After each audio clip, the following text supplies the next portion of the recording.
You're listening to 91.3 FM, WCW in Worcester, Massachusetts, the Dr. Chris Radio of Horror program. And tonight on Radio of Horror, Jess O'Lantern and I are joined by writer, director, producer Stephen Shea. Thank you for calling on the show with us, Stephen. Hey, thanks for having me. Yay, Stephen! Stephen had a huge article written up on our website, www.radiohorror.wordpress.com, by Jess recently. Very nice. Oh, well, thank you. Many wonderful things to say about you, Stephen. I'm very, very happy that you're on the show with us today. Sure. Thanks for having me. Of course. Good talk. I actually seen Zombies, and I just handed off a film screening copy to somebody who just left my studio, Dee Dee Crimmins, who works for Film Threat, just did a commentary for Dawn of the Dead with me, and I just handed her a copy of Zombies. Oh, that's funny. It's a good friend of ours, Jason Murphy, from Orlando, Florida, that directed and co-wrote that. Well, I have the Ultimate Edition of Dawn of the Dead, and it was in there. I must have put it in there just because it doesn't have a case. So typically when I have like film screeners like that, I'll just kind of stick them in with other films like in the genre that they're in. And I pulled that out when I was pulling the box set out to show to her because there's 3 different versions of Dawn of the Dead in there: Extended Edition, European Edition, Director's Cut. And I said, oh, hey, by the way, this is a pretty decent zombie movie. Check it out. Here you go. And then she was on her way. So... But that and Last Shift I've seen, which Jess said she'd also seen. Yeah, I was an associate producer on that, and then also did all the photography and behind the scenes and the box art and stuff. One of the films that you did that I thought was a little bit... I love the poster for it, but this is speaking from a guy's perspective. Fiend Fatale. Sure. I mean, come on. It's beautiful women in scantily clad clothes. There's vampires, witches, zombies, werewolves, and stuff like that. It speaks to me. But you have to admit that the poster has a very porn star looking style to it.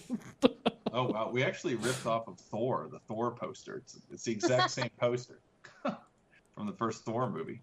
That's a tie-in now. Which also has a porn star theme to it, Well, I'm sure there's also a Thor porn movie. Sure.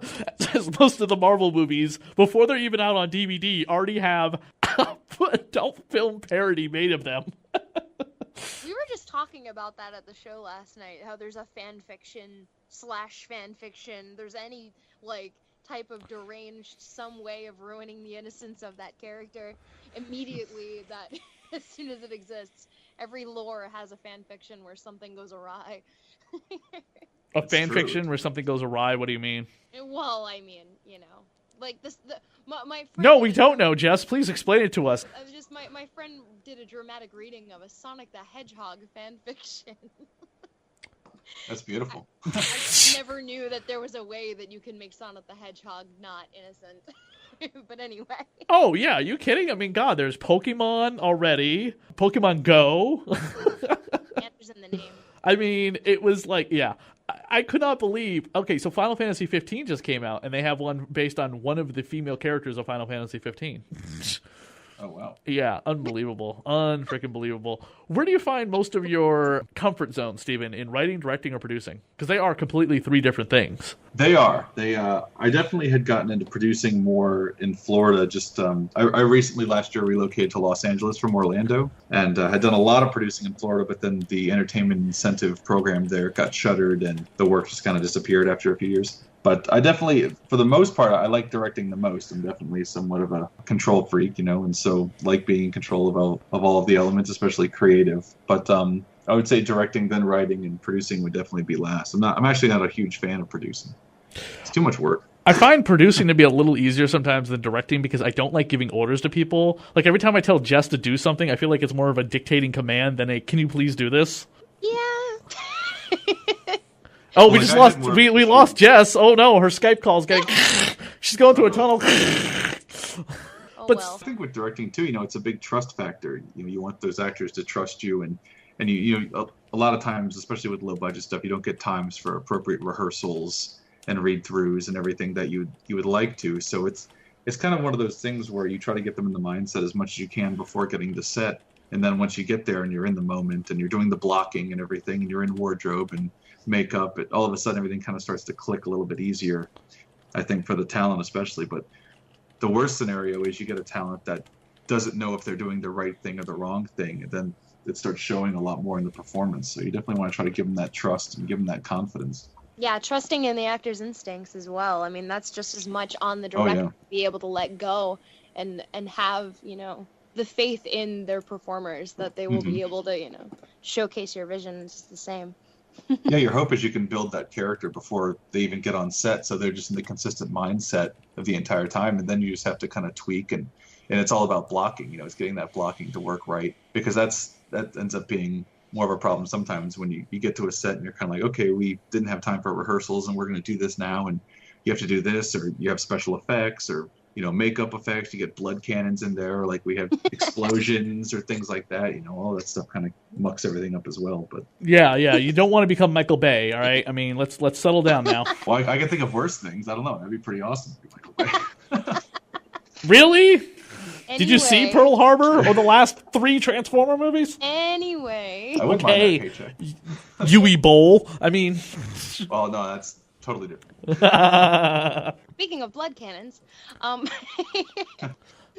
well, not so much speaking of blood cannons, but speaking of special effects makeup, the music video that you just directed for Kitty in a Casket, epic horror punk band Kitty in the Casket, I am so enthralled with the concept of, like, basically, they almost look like dragon zombies. with the black blood. I love that concept. It's beautiful. I just Thanks. didn't. I was trying to figure out what was on her shoulder like the entire time. Yeah, we had this whole idea. I wanted this in the music video, for those of you that haven't seen it. This girl and guy are on a hike and they come across this weird government box that's half buried in the ground. They open it up and kind of mess with it, and it sprays this purple ooze into her face, and she starts kind of transmorphing into this creature. And when I told the makeup artist, we had the makeup done by Kate Matlock, who's a makeup artist out here, and I told her I wanted her to start turning into like a rock lizard kind of idea. And so of course they have these really huge lofty ideas of turning this girl into a rock lizard, but then by the end of it, it's when it's like, okay, the temperature dropped 40 degrees today. It ended up being 40 degrees when we shot, and it was raining the entire day, and we had to change all the wardrobe the morning of because it got so cold, which it normally isn't very cold here. Then some of the makeup wouldn't set right because it was too cold outside, and things like that. So it's basically, the idea is that she kind of has these rock spikes kind of coming out of her. Yeah. And there was going to be a lot more, but then the elements just didn't, with our schedule and the elements, it just didn't work out 100%. But it looks pretty cool, and we kind of cut around it. But that's the idea, is that she kind of starts becoming this weird rock lizard creature. I love the fact that it's super subtle. It's only like the shoulder. It let enough like curiosity to be like, well, what happens when the virus runs through her for a longer period of time? Like, what does she end up looking, like the dude from Fantastic Four? Like, what happens with the rest of the, Exactly. Yeah. And we definitely talked about doing more and more. And it ended up working out nicely, the subtleness of it. And so we kind of built a little bit and then shot some, and then built a little bit more and then shot some. And I was really happy how it came out, man. Really enjoyed it. Did you ever read comic books growing up, Stephen? Me and Jess actually just did a comic book themed show. In fact, we have a comic book interview being played before or after your interview tonight. We're both huge comic book aficionados. Oh yeah, no, I love comic books. I definitely, when I grew up, was definitely more of a Marvel fan. Did the X-Men and did Spider-Man. And now my favorite comic book is Hack Slash. Hack Slash! Oh my god! I love you so much. Okay, I've had Tim Seeley on the show a couple times. In fact, I just got done telling my partner O.F. Yang, who's the audio voice actress for the LGBT comic book Sunstone that I'm doing, that I want to turn Hack Slash into like an audio kind of book, and I would love to find like a goth girl to be the voice of it. And not the normal girl, but like somebody who's like in girl that has a good voice. I don't know. That's a tough. Oh, Steven, come on now. Yeah, no, but you get what I'm saying, right? Because like Yang herself is a lesbian, and she's reading an LGBT comic book, so that makes sense. So like for Hack Slash, oh my god, I have every single issue. I have the statue, the action figure. That's awesome. Tell what a girl looks like from the sound of her voice? Well, we would like also do like an audio introduction saying, "Hey, I'm Chris. I run like all these fucking shows in this comic book," and I would have the actress go, "I'm a goth girl who's like into goth culture for her whole life, and so on and so forth, and I'm whatever." We'd also probably post a picture. Also, if she's like a goth girl, she might also want to dress up like Cassie for like a photo shoot to promote the audiobook. Right? I mean, let's face it, Kathy has a very Kathy. Cassie has a very goth girl look to her. I know a lot of goth girls that actually dress like her. I will say that the very few times that I've ever cosplayed as anything, and when I say cosplay, I mean my friends were all cosplaying and I was the only person going in normal clothes. They went through my closet and they're like, all right, you're going to be Cassie from Hack Slash. I'm like, okay. I remember that. Yeah, I was about to say, I'm like, that was the only, that one, and I did Triana from Venture Brothers. That was it. Those are the only, and there's only because my friends picked out the costume out of my closet and said, you're going to wear these clothes when you're walking around with us. Because I don't cosplay. Like, that's not me. But it's funny.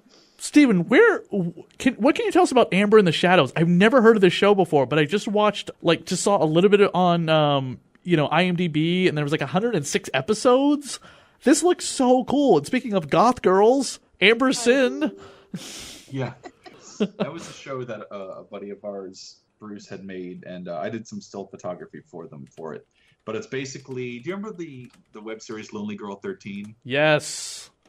It's basically very similar to that, about a girl that is a struggling actress in Florida and gets cast to be this like horror hostess, like an Elvira type, on this show that goes around looking at haunted places. And then she goes to these haunted places with the show, and then a ghost kind of follows her home. And so the reason there's 110 episodes is because a lot of it's built around like webcam diaries in her bedroom.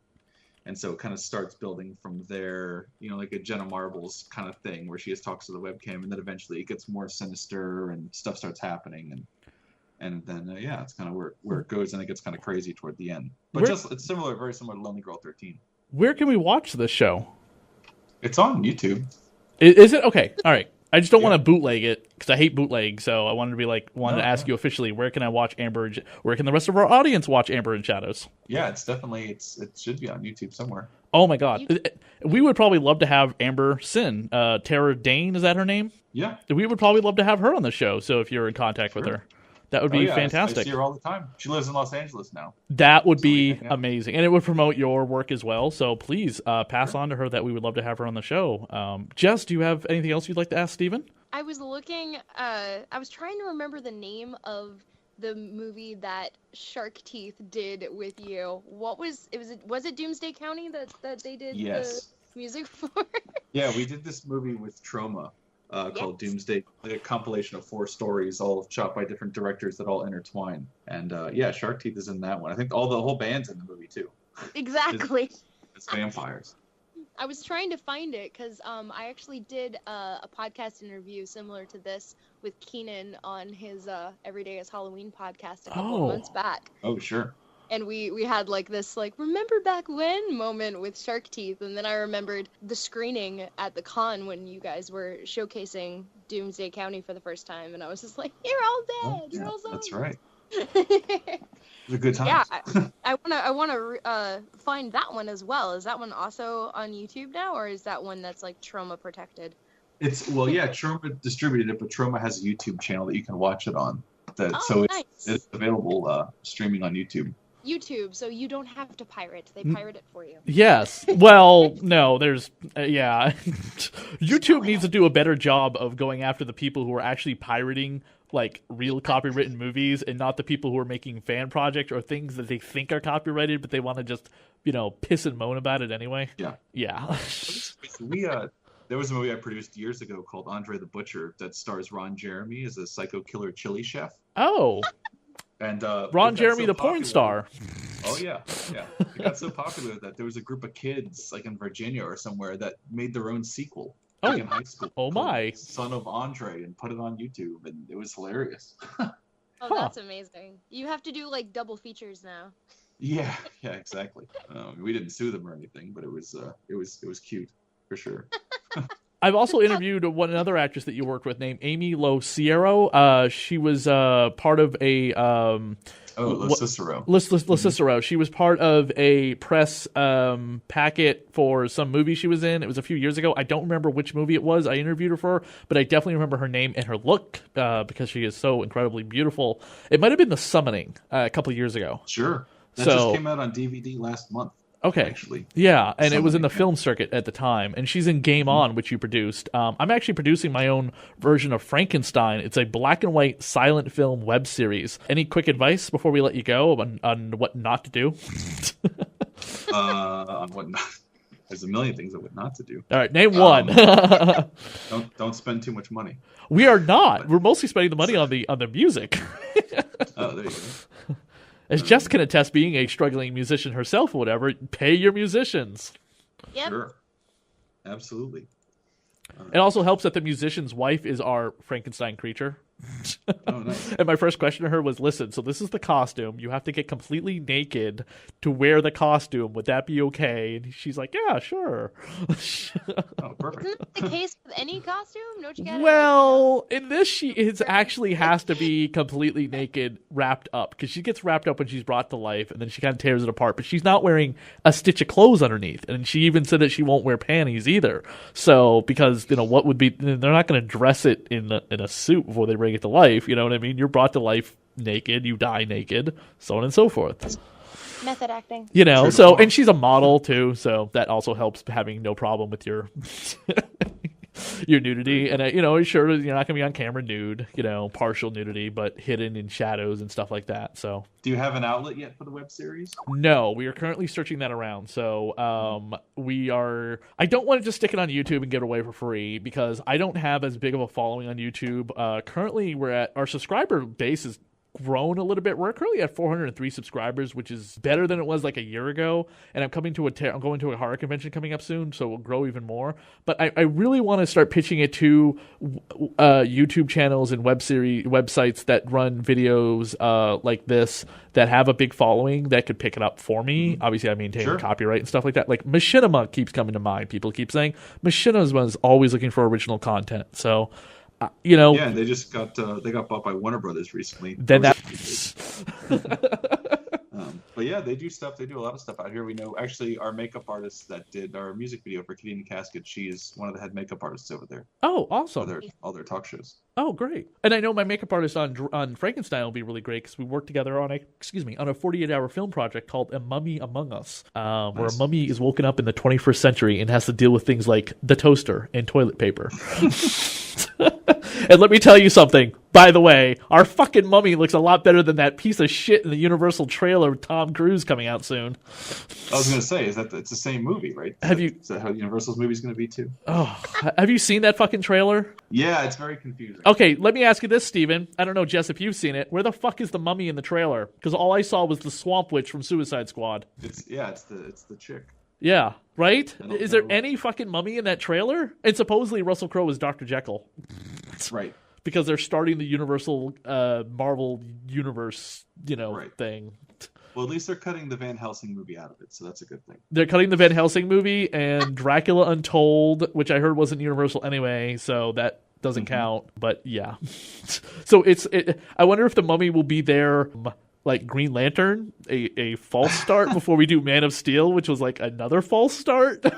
Right. Only the fact that Man of Steel actually does carry elements over into Batman versus Superman.